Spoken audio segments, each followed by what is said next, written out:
दोस्तों, आज हम बात करेंगे एक ऐसी कौम के बारे में जिसने जहां भी हमला किया वहां का नामो निशान मिटा दिया। वो कौम थी मंगोल, जो किसी भी इलाके पर हमला करती थी तो वहां के एक एक इंसान को कत्ल कर देती थी, चाहे वो बच्चे हों, बूढ़े हों या औरतें, किसी को नहीं बख्शती थी। मंगोलों ने समरकंद पर हमला किया और समरकंद की दीवारें तक गिरा दी। इनके सबसे बड़े सरदार चंगेज खान दुनिया का सबसे बड़ा कातिल माना जाता है, जिसने लाखों करोड़ों लोगों को मौत के घाट उतार दिया और जगह जगह खोपड़ियों के ढेर लगा दिए। लेकिन चंगेज खान का एक पोता ऐसा भी था जिसने इस्लाम कबूल किया और फिर उम्मत मुसलमा की ऐसी खिदमत की कि एक बड़े लश्कर को मक्का मदीना जाने से रोक दिया और उस लश्कर को तबाह कर दिया। इस मर्द मुजाहिद और इस्लाम के हीरो का नाम था बरके खान, जो चंगेज खान का पोता था। उसे रूस का इलाका मिला था अपनी सल्तनत कायम करने के लिए। आज की वीडियो में हम आपको बताएंगे कि बरके खान कौन था, वो मुसलमान कैसे बना और उसने किस बड़े लश्कर को शिकस्त दी जो मक्का मदीना जा रहा था, और वो लश्कर मक्का मदीना क्यों जा रहा था। वीडियो को आगे बढ़ाने से पहले आप हमारे चैनल को सब्सक्राइब जरूर करें। बरके खान, जिनका संबंध चंगेज खान के खानदान से है, पहले व्यक्ति जिन्होंने इस्लाम को कबूल किया। बरके खान इस्लाम से बहुत प्रभावित थे और अक्सर मुसलमानों के साथ बैठते, उनसे बातचीत करते और इस्लाम के बारे में जानकारी हासिल करते थे। वह विभिन्न विद्वानों के पास जाकर इस्लाम के बारे में अधिक जानने का प्रयास करते थे। उन्होंने बुखार के मशहूर आलिम और सूफी सैयद फुद्दीन को बुलाया और उनसे इस्लाम के बारे में चर्चा की। आखिरकार 3-4 दिन के विचार विमर्श और सबूतों के बाद 1260 ने इस्लाम को स्वीकार कर लिया। हलाकू खान ने मुसलमानों के खलीफत अब्बासिया के राजधानी बगदाद पर हमला किया। न केवल बगदाद पर हमला किया बल्कि बगदाद की सारी आबादी को नष्ट कर दिया। उसने खलीफा को गलियों में घुमाकर कत्ल कर दिया। एक एक मुसलमान को बगदाद में खत्म कर दिया गया और बगदाद में जो बड़े बड़े किताबखाने थे उन सब में से किताबों को जला दिया गया। मंगोलों ने बगदाद के सारे लोगों को मारकर उनकी खोपड़ियों के मीनार बनाए।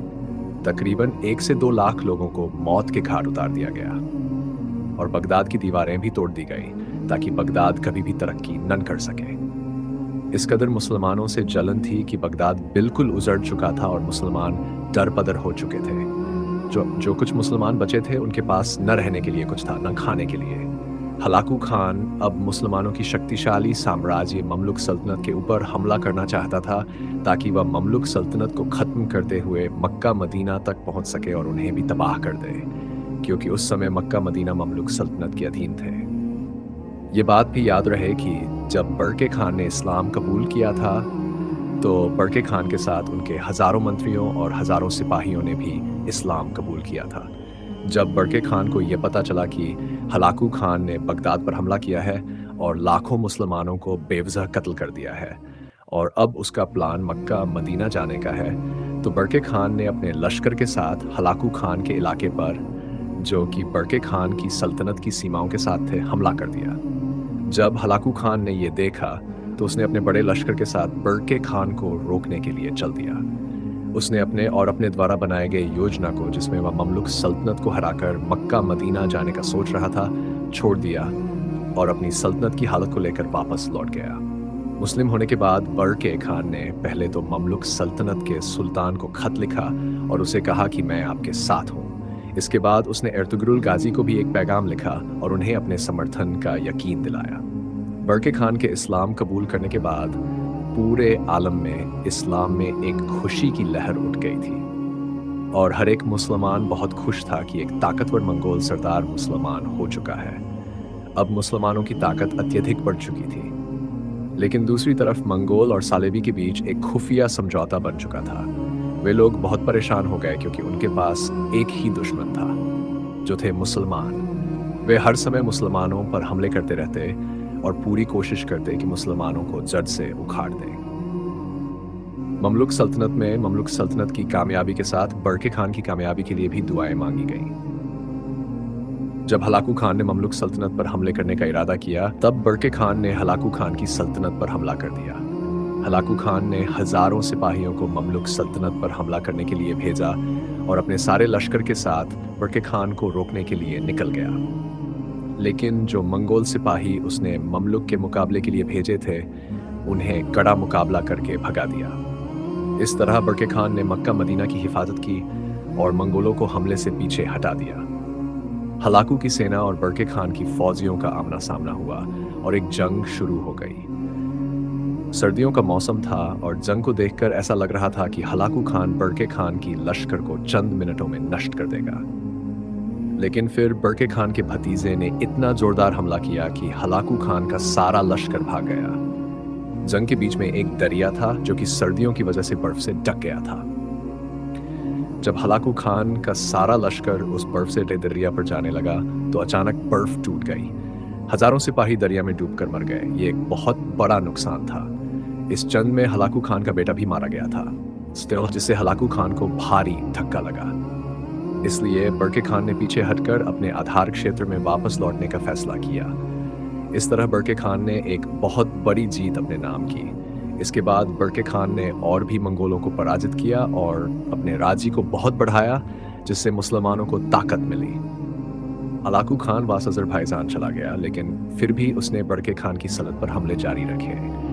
लेकिन बरके खान और मामलूक सल्तनत के सुल्तान बैबर्स के बीच एक एतिहाद गठबंधन कायम हो चुका। इसलिए उन दोनों ने मिलकर हलाकू के खिलाफ हमला करना शुरू कर दिया। अब हलाकू दोनों तरफ से गिर चुका था और उसकी ताकत धीरे धीरे कमजोर हो रही थी।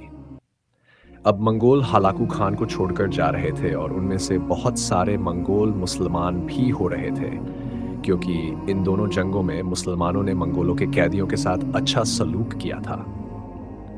लेकिन जो मंगोलों ने मामलूक सल्तनत के कैदी पकड़े थे, उनके साथ उन्होंने बहुत बुरा बर्ताव किया था।